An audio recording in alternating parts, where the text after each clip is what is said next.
Hello YouTube, this is Tammy Pie and I'm back with another video. I think, folks, that I have come upon the perfect face down setup. This is really tricky because I didn't buy any equipment. I'm still just using my Samsung pad and stacking up boxes. Oh, we do have a little bit of rock and roll though as I walk around. Okay, so I am doing a tag. I got my my final Tildwick thing got waylaid by me getting trapped in a social situation, which I should have known better. And I'm gonna reschedule it maybe Thursday. I might just do it Thursday. But in the meantime, I need to get back in the swing of things. I don't know if you're like me and you get frustrated when something doesn't work out the way you want, but I got very frustrated. So I'm doing a tag that was created just recently by Angel at Feeding My Soul 1212, and this is called hashtag Show Us Your Decks. So perfect, just lighthearted fun. So she said there was 15 prompts, but I can only find 14. I had to go back through the video because she doesn't list them, but 14 prompts. Number one, a deck you want to use but hasn't seen time on your reading desk, and that is this one here, which I only recently got since it was going out of print and there was a good sale on it. I got this one. This is the Spacious Tarot by Carrie Mellon and Annie Rugt. And I got the deck plus the expansion pack, which basically turns it into a Minchiati. The reason it hasn't seen any time on my reading desk is because I have been soaping the deck. So I still have this much left to go, which isn't much. It's probably right around a little less than the expansion pack amount. But the soaping is going swimmingly. So now it riffles and spreads very sweetly. And I'll finish that today while I'm doing the laundry. But yeah. The Spacious Tarot, the Minchiati, because it's with the expansion pack, right? Number two, I love this. I love what she did. Find number 12 on your tarot shelf and show it to us, okay? So how I'm going to do this is I'm going to go right to the top shelf, 1, 2, 3, 4, 5, 6, 7, 8, 9, 10, 11, 12. Oh, cool. Okay. I mean, I could have gone any number of ways.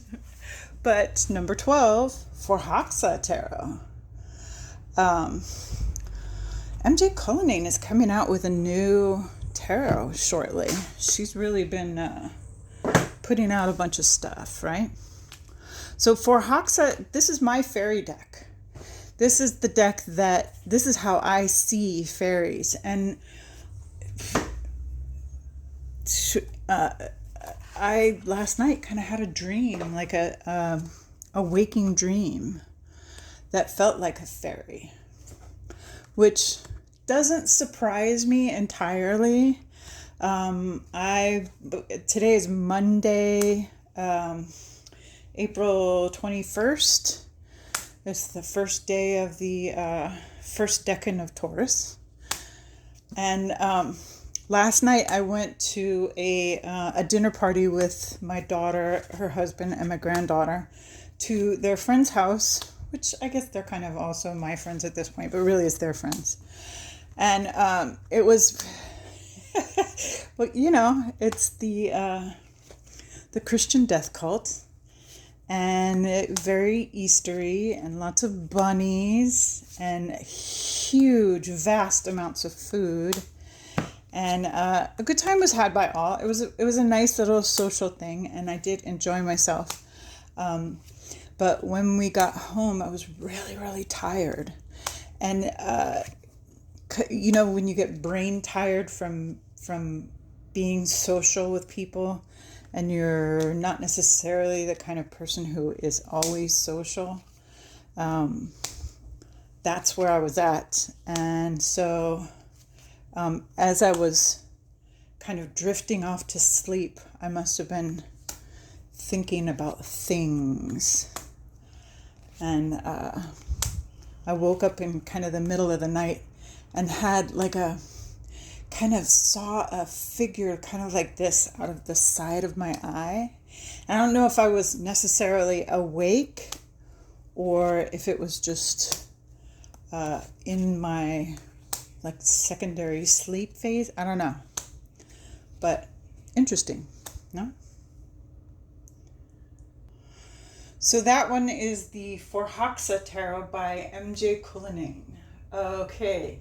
Prompt number 3, a deck you're contemplating rehoming. This is easy. The question is, can I find it? Okay, here we go. This is the only deck I have left from my Honey Lou lot that I bought from her, that I have not yet decided whether I'm going to rehome. I haven't used it very much, but it's one of those things that people say, oh, I love this. This is the one that I really like. And I don't know if I do. I don't know how much I do love this. But it is an animal deck. And it's nice to be able to lay my hands and seahorses in it. I kind of like that. I like frog. And so I'm trying to give it a chance. I'm trying to spend some time with it before I really actually, when pigs fly. Turtle, I like the turtle. Why do cats have wings? Groundhog, I like that. I like the bear. Try putting feathers in a bear's hair, see what happens. Horse. Ooh, electric eel, interesting. Okay, so I'm contemplating. It's not going to happen super quick, and it may never happen. I may just decide that I really do like this. It does have a lot of cool different animals in it. So that is the Spirit Animal Oracle, Colette Baron Reid. Number 4 is a deck you don't store in its original box, and why. I am going to insert a picture right here showing you my shelf O bags. And we're going to talk. All right, so let's do this one, okay? Because this is kind of a weird bag. It's one of my not Moonlight Fay bags. I have tons and tons of Moonlight Fay bags, right? This one is actually like something, I think this came with like a set of earphones or something. It's like a kind of velour thing. And it's actually 2 decks in one. This is the Sacred Play Oracle and the Oracle of Initiation by Melissa Lucia. Let me see if I can find, oh, here we go. And it's interesting because these 2 decks are kind of coded to each other. The Oracle of Initiation has these tags down here, which give you a keyword, except for the gateway, which is something different. And then the Sacred Play are the photographs with like a whole saying here by someone famous. I just keep them in one big chunk like this because I often use them together. I don't necessarily like pull one and then pull the other. These are, it's not a, neither one is a deck you would use for like a big spread, but I could pull 1, 2, 3, and you can get like an initial feeling from the visuals. The book keys each of these Oracle of Initiation cards to a god or goddess, and a few of these are double-sided. Yeah. So the reason this deck is not in its boxes, this one didn't come with a box because it was a gift from Melissa, and this box is too small for the two decks to go together, and I like having it in a bag so I could just reach onto my shelf and grab it. Am I the only one that like grabs bags out of these? Like if I'm at a garage sale, I look at cosmetic bags, or just any old bag that's flying around. Anyway, number 5, a deck with plus or with more than or less than 78 cards. And I have several. I have a few Minchiatis, right? But let's grab what's here in the front. Let's get, where are you?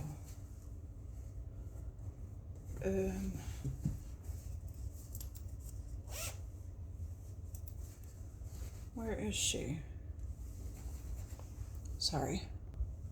Here she is. This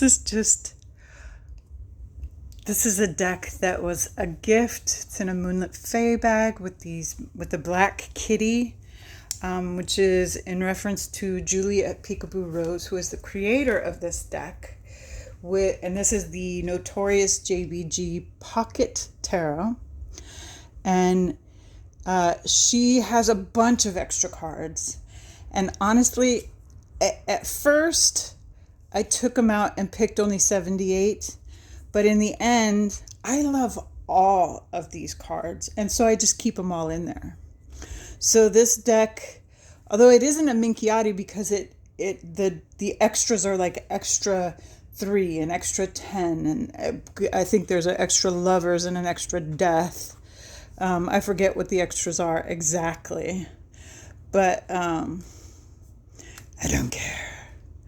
I like all the cards and I want them all in here, and that's why.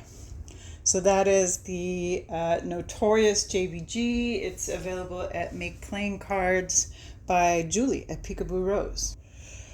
This one was a tiny bit harder because I don't have very many decks that are in boxes, but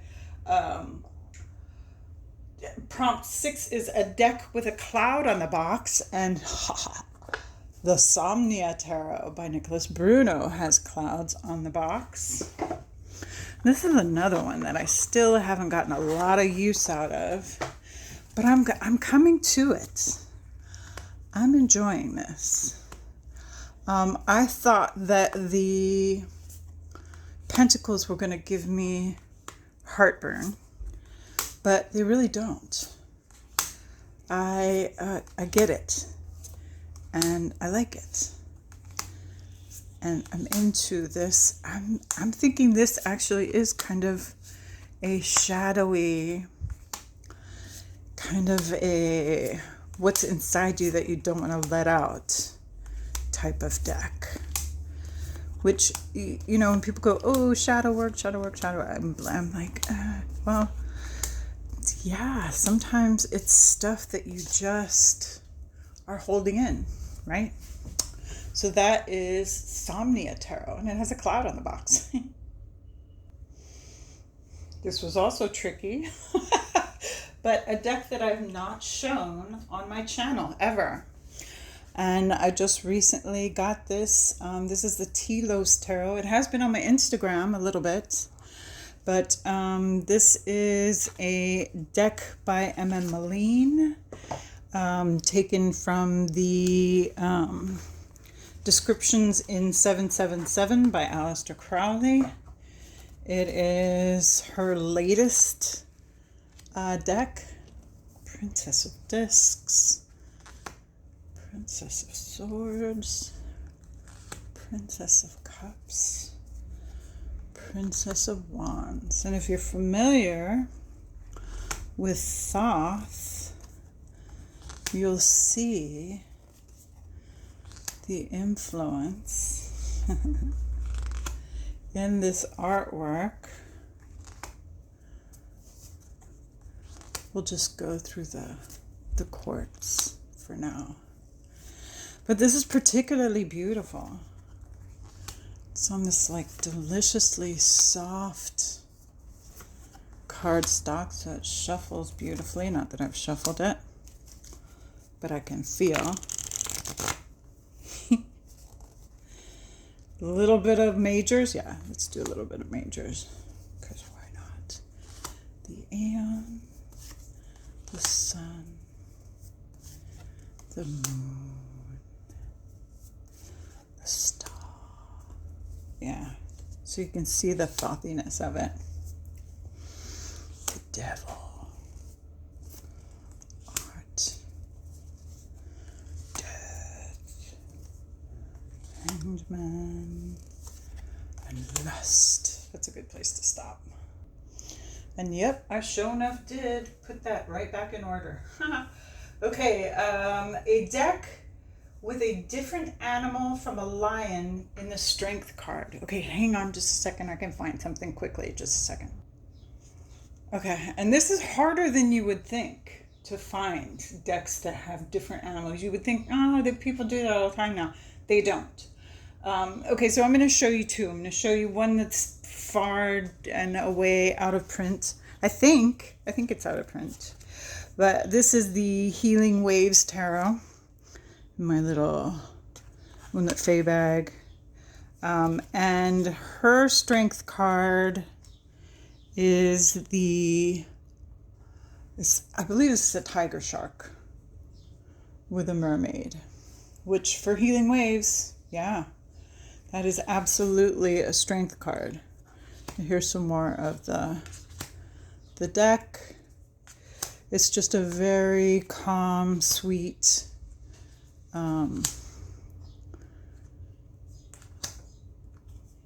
watercolored.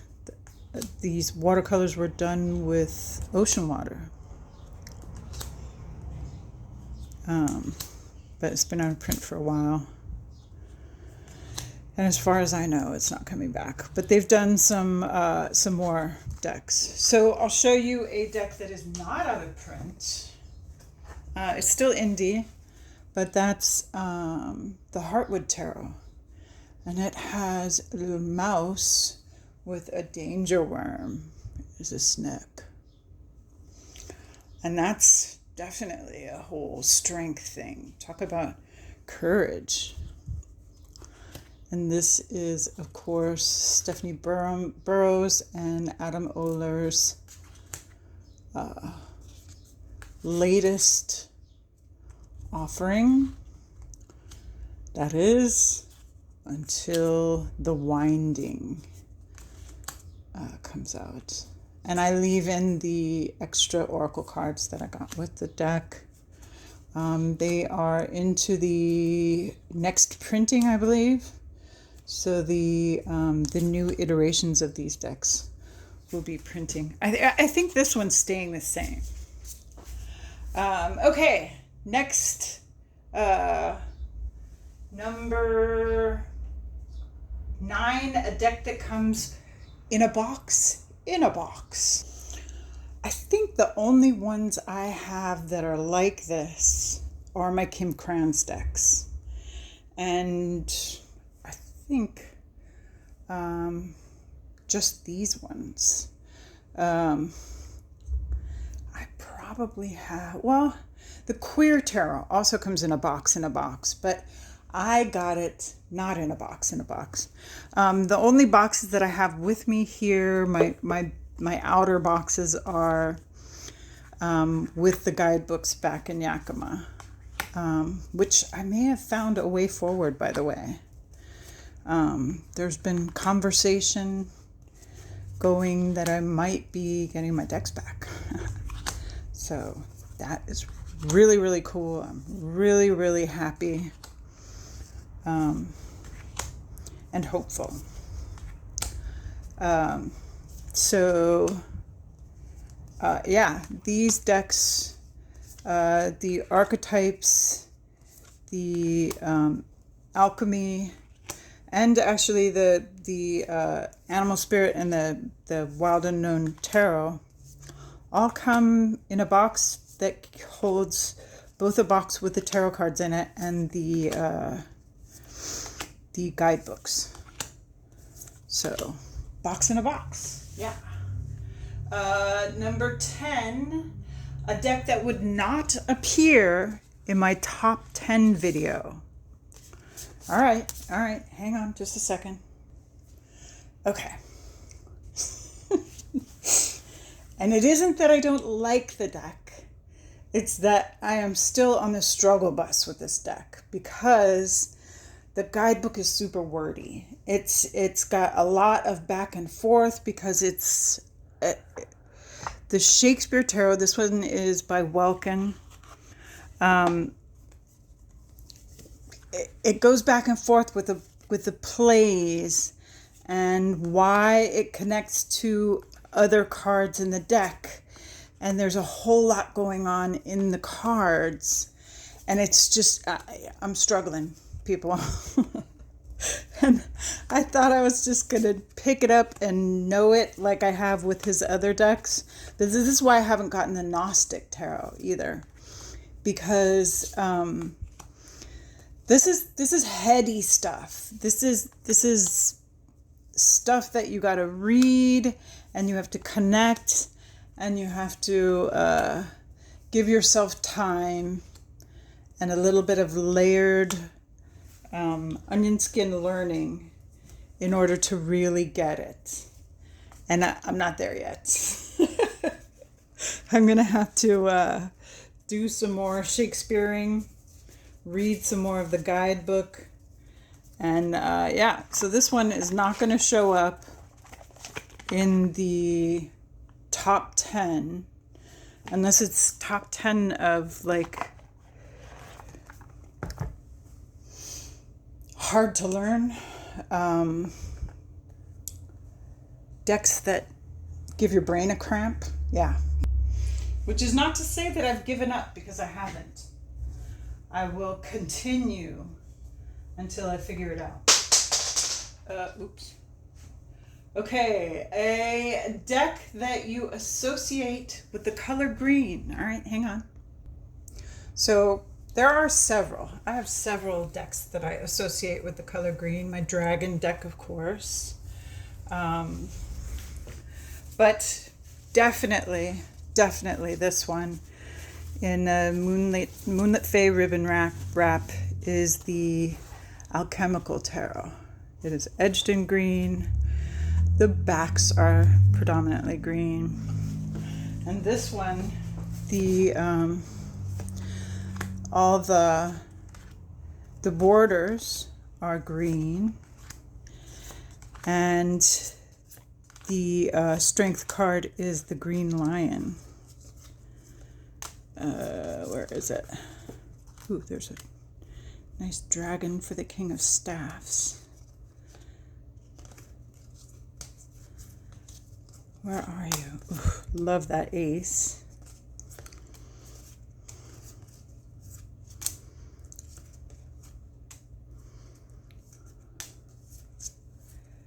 Where is she? Don't be the last card, that's rude. Oh, love that ace.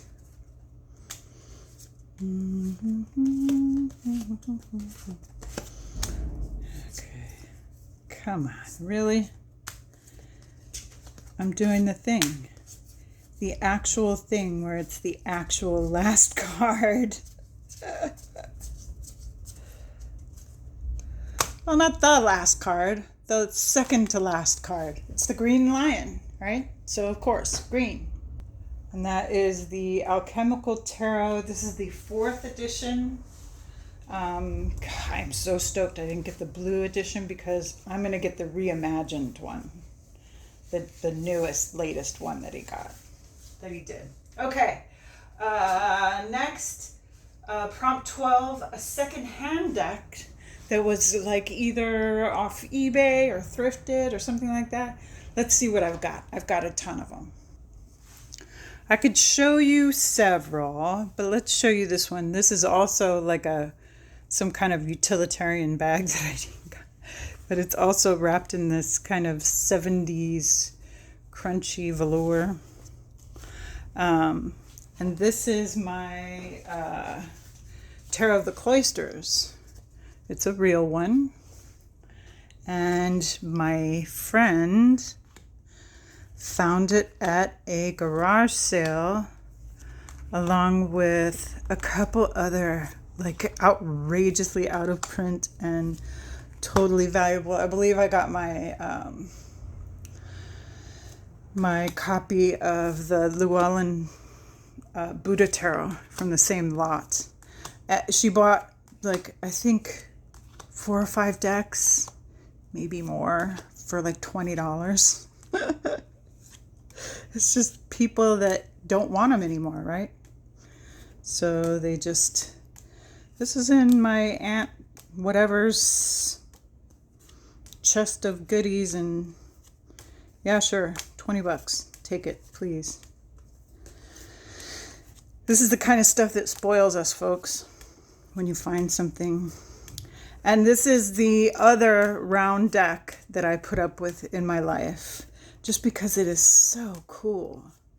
These images are like church windows. They look like stained glass, and I just really dig them. So that is the Tarot of the Closters, created and illustrated by Michelle Levitt. I think it's a 90s deck. US Games. Let me look. Yep, 93. Okay. This also took a minute. A deck with prompt 13, a deck with water on the box. But here we go. There's water on the box there in the Dillian Oracle. Yeah, this is just such a cool oracle. Also by Welkin. So Welkin wins the prize for having the most decks in this video. This is a companion piece to his Odyssean Tarot, which hopefully now I'll be getting back. By the way, he's restocked a bunch of his decks. So if there was something you wanted, he sent me a message saying the New Wave was restocked, the New Wave Tarot. Go to either his Etsy shop or his welcontarot.com. I'm thinking, is that his website? I don't even know. I'm so bad at this. Anyway, Google it. I'll try and leave a link if I remember. But this is Leto. This is Apollo. And anyway, the Dillian Oracle. What a outstanding deck. This deck pairs with all kinds of stuff. It is just so good. Every single card has a really nice, very succinct write-up in this thing, unlike the Shakespeare Tarot that I mentioned before, which is, it isn't his fault. It is the fact that Shakespeare is kind of, it's a chewy kind of stuff, right? I think the myths are easier to navigate. Ooh, there she is, Medusa. But yeah, there we go. A deck with water on the box. And that is Welkin's Dillian Oracle. Okay, and then a deck that has your most favorite card and why. Okay, hang on. So this is another one where it could have been a couple of different cards. But I'm going to go with this one because it's a very simple reason why. And let's see if I can find it. This is the Bohemian Gothic Tarot. And this is the third edition. This is the one without the metallic imprint. A little clearer than the first editions, which are very dark. But love that strength card. Love that wheel card.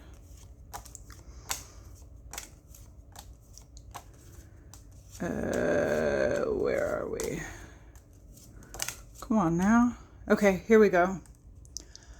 And it's simply because I think that it's beautiful. It's this card in this deck is perfect. It's a work of art, and the purple and the blue and the way the light shines down on her. I just think this is a gorgeous way to go with the Five of Cups. There are cups there, but they're not like exactly RWS, right? There's a little bit of hope there, but she's obviously very somber and kind of sad, like maybe in a graveyard. So I just think it's a brilliant depiction, and it's a beautiful work of art, and that's why this is one of my all-time favorite tarot cards in the Bohemian Gothic. Runners up, Tarot of the Spirit has some amazing cards in it. There is a card in the Shimmering Veil that really revealed something amazing to me at a time when I really needed it.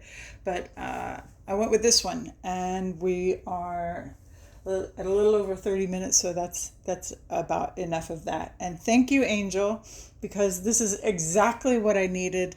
A little bit of lighthearted fun to get me back in the swing of things. I'll be back. I'm thinking maybe Thursday night for the rescheduling of the Tildwick tarot thing. If not, then I'll have to put it off another week because we're going to Merry Monarch on Friday, which is across the island, and it's a lot of exhausting stuff. But I don't know, maybe I could do it while I'm there at my nephew's house. We'll see. And thank you for coming.